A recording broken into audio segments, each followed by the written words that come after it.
thank you all so much for coming together and celebrating these two wonderful people, far and wide, I'm sure. My name is Chanty, for those of you who don't know me. My best friend right there. And I'll explain how I know her in my speech. Speeches are supposed to be thoughtful expressions of your affection and love for the couple. And this is definitely going to be one of those, but it's also one of those things that you don't necessarily do them justice. Who's like, uh-oh? Shame.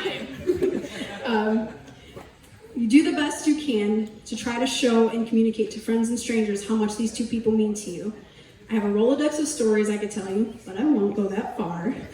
Just because I don't want the bride to chop my head off later. But maybe after a few cocktails you could coax me into doing so. Kidding, I'll behave. But going back to finding those words that truly do these two people justice. When you meet two people like Aaron and Dave, who I've had the pleasure and blessing of knowing Aaron for over 15 years and Dave for almost close to 10 now. What? That's crazy. I know, right? Words don't always seem to hit the mark or do them justice, just because a lot of our moments spent together can't really be explained. I think I speak for both of these head tables here by saying many of these moments are better explained by a "you had to be there" or "yeah, you wouldn't even get it even if you tried." Kind of like the first time I met Aaron in orchestra class freshman year. We were just two short, awkward violin players who both had not a clue in the world what was going on. Still really don't. But both had no new friends in a vast school we had just entered into. But if you know Erin, you can bet your bottom dollar that she walked right up to me as if she had a radar that screamed, "That girl needs help." Or really, that kind of translated to, "Hey, I'm a fun and outgoing person, so I'm just going to go and talk to her and see if she needs a friend." Kind of like how I used to do back in kindergarten. Because that is just how Erin is.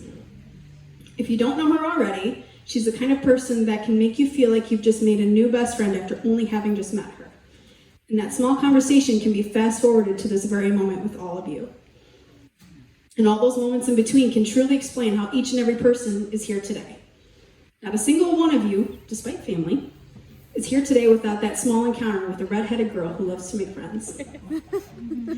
I'm pretty sure that's kind of how Dave also entered the picture. Whether some of you know it or not, Aaron and Dave actually went to school together a very, very long time ago. I only say that just because she turned 30 and none of us up here are 30, so I got a teaser. We're almost there. It's only a couple months. But really, truly, there are yearbook photos to prove it. Even though I didn't know Erin then, I would bet money on the fact that she had the gumption and the heart big enough to see cute little baby Dave and say, "I bet he wants to be friends." Not having any clue what he was getting himself into. Dave, blink twice if you need help.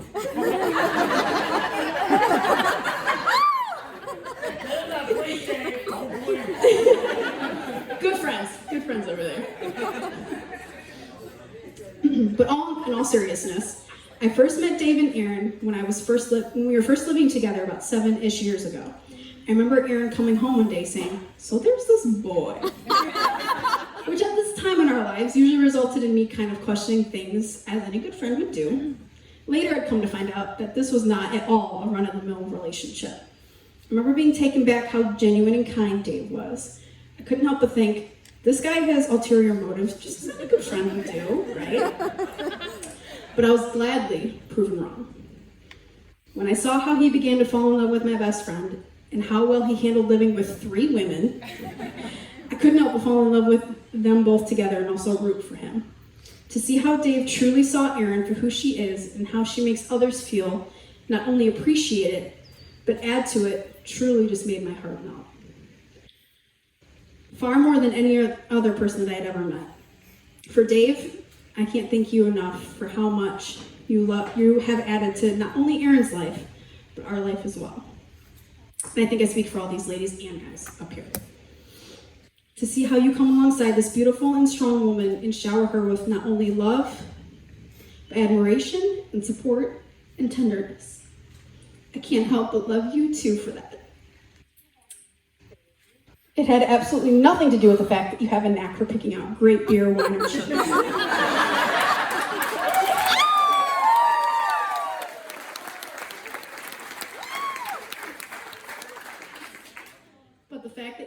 her and saw this crazy bunch of hooligans that came along with as a package deal and didn't run away, but embraced it, I knew that my best friend had something special.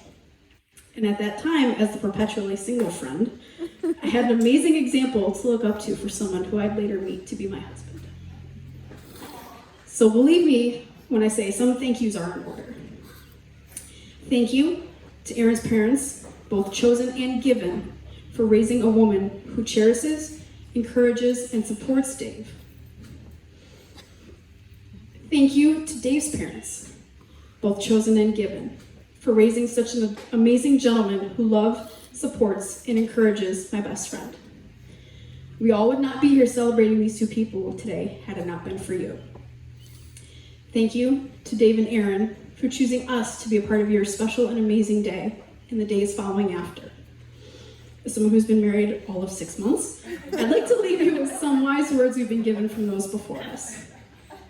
Your wedding day isn't your final destination.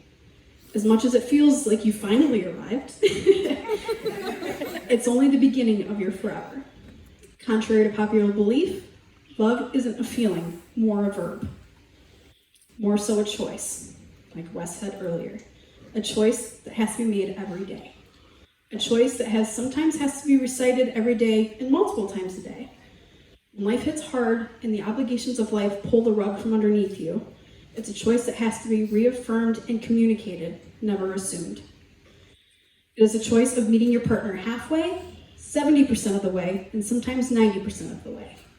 When those days seem long and tempers rise, it's those choices that will bring you back to center. It's choosing to love your partner through their love language and not yours. You may not always agree, but it's about the choice to hold the space for your partner to give them room and time to grow. It's making the choice to love your partner here and now, tomorrow and then, forever and ever. As you both grow and mature, my hope and prayer is that you both continue to hold on to that choice to love and support one another through life's journey, so that one day you can look back together at how all those little choices became strung together to show the years that make up your forever. I want to offer one more thanks before we toast, and that is I want to thank Dave, again, for loving my best friend the way you do, and you continue to do from today and hereafter. And Aaron, thank you for choosing me to come up to me freshman year orchestra class all those years ago. And thank you for choosing me and us to stand here with you to start your forever. Aaron and Dave.